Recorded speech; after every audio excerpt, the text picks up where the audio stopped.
Alright guys, so today I'm taking a look at this 4-pack LED smart Wi-Fi light bulb.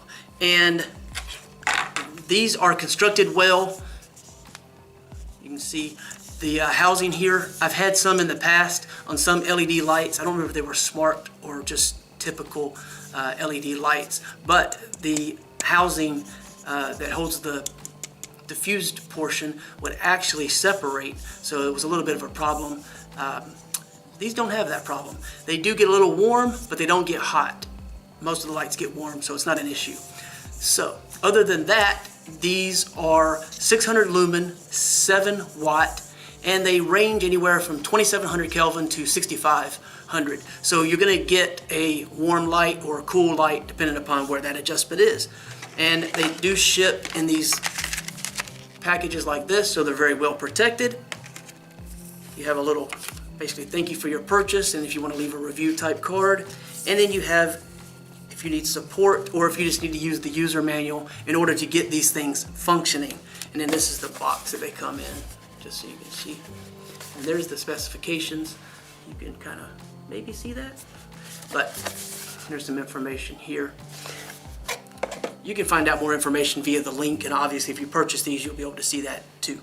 So my thoughts on these real quick would be, as I said, they are constructed well. I don't have any kind of pops or anything with this. I'm not able to just pop this right off. It does stay on there. If you tap on it, it's not going to fall off. So constructed well, doesn't get hot, no excessive heat. You can use the Smart Life app. I use Toya Smart. It's basically the same thing. You have some options for some pre-set lighting scenarios. You also have scheduling. You can, of course, use these with your digital voice assistant. If you have an Amazon Echo device or a Google Assistant in your home, you can use it for those type things. It does get really bright as far as I'm concerned, as far as the actual bright white light. We're going to take a look at that in a moment. But there is one thing I will warn you that I ran into an issue, and I have had a lot of these. And if you've seen any of my other videos that have these, these type of devices, you'll see my little test demo style lamp that I use for the same for all. That way I can always kind of judge them, and it actually worked out well today, because in every other instance, pretty much that I can recall, the detection process where you're connecting the light to your home network, 2.4 gigahertz only, keep that in mind. In every other instance, it would go through and have a detection process where there's a countdown sort of cycling around and a percentage in the center.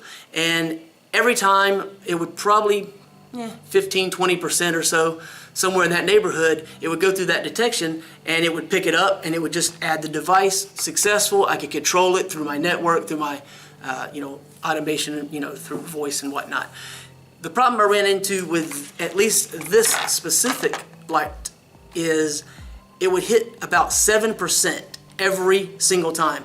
And after multiple attempts, I just gave up and switched to a different light to try, and it hit around 7% and was detected the first time.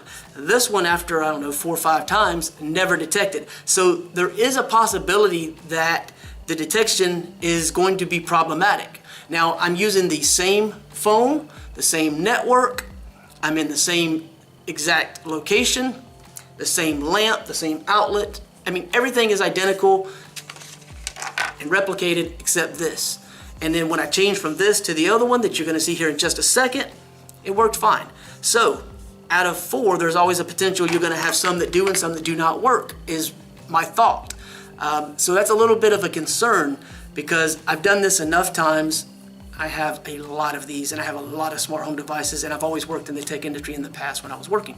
So I feel comfortable saying that I know how to use these things well enough to know that is a problem. All right, to be specific, I've tested all 4, and all of them but one worked fine.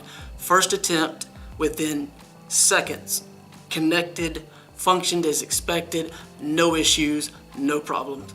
1 of the 4 did not work. 6-ish, maybe 7 attempts, and waiting for the entire cycle to complete, which is not typical because it'll usually go very short in the detection, and then automatically connect and just spin around to the completion and function. So there you go. 1 out of 4 bad. Potentially a problem, but I don't know. It's never happened before, but it's bound to happen sometime.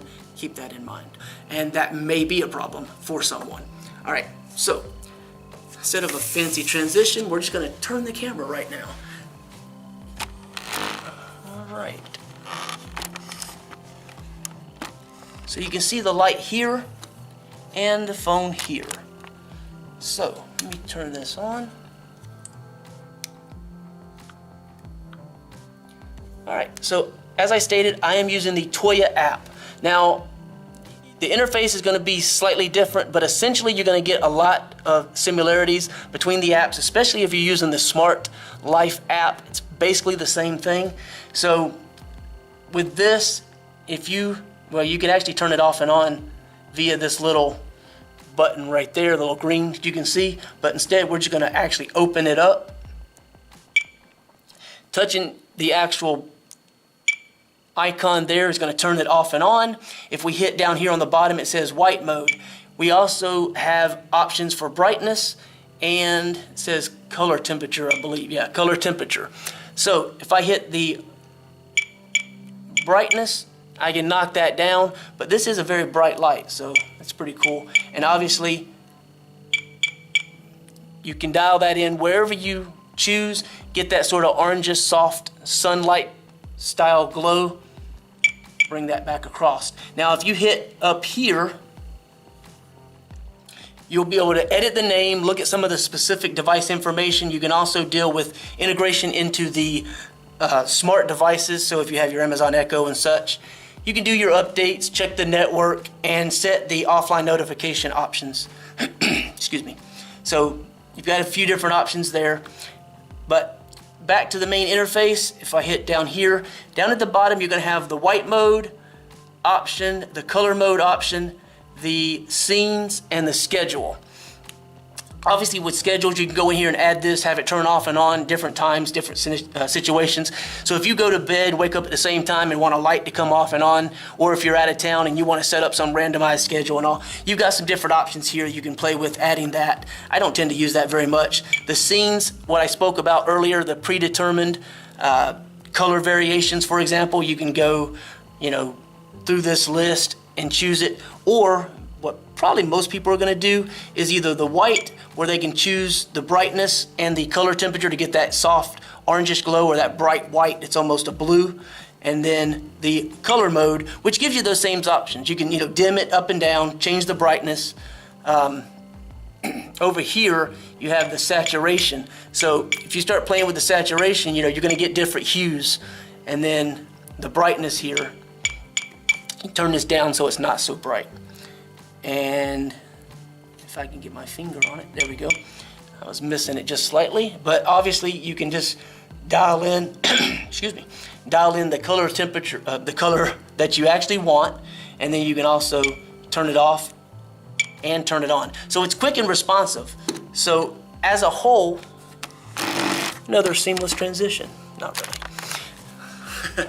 So as a whole, it actually works really, really well. And it's fine. Now, just as a little heads up, in case you're not aware, to add this to your network, it's all outlined in the manual as far as how that works, but you can basically plug it up and unplug it rapidly, or flip it off and flip it on 3 times. The light will begin to blink. That puts it in detection mode. Then you will click the corresponding interface on the app. It's very simple. It will walk you through it. Type in your password if you haven't already done it. If you've done it in the past and saved it, it's going to be a lot faster.